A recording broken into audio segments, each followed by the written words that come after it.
Hello, Mas Bateño. So, ayan, may isang kababayan na naman ako na hindi masaya kung ano ang na-achieve ko ngayong araw. Ano ba? Ano ba ang problema nyo sa akin? Number one, kung ayaw nyo sa comment ko, go. Block nyo ako. Kung makita yung page ko or yung post ko, scroll nyo. Wala ka ng problema. Di ka na maugot-ugot sang ka comment na sang kahalaba-laba. My goodness, like this. Oh, ayan. Oh, kanina ko pa dyan nilagay. Grabe talaga ang import niya. O niya, sabi niya, concern daw siya sa akin.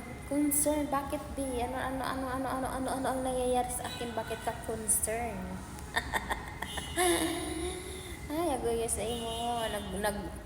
Rolak profile ka pa kaya mo na ma-stock ka na dipoklo ka.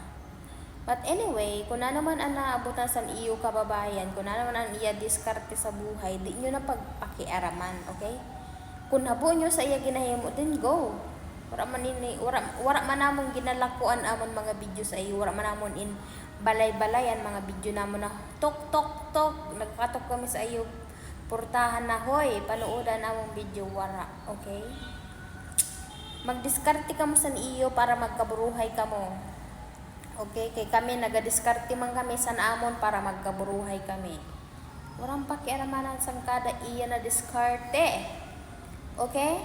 So manay or manoy, relax la di ang bulbul mo. Magkita ko la. Kung habo mo magkita sa video namon, di lumayas ka. Ayaw pagpara comment sang kunanunan. Okay, di man ka mo ginapagbawalan na mag-comment hano kay ila pagani namon na mag-comment ka mo kay nano. Number 1, kada comment nyo may points kami dida. Ang kaso lang, pag in-replyan ka mo, mga pa-victim ka mo pa mga urit, no?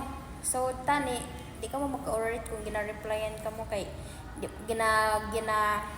gina-allow man gani naman ka mo na mag-comment ng skinano. So, ayun lang, kung ano na ginapapasabi ko, di discard isang kada iya, di magpanlabot. Bye, Mas Bateño.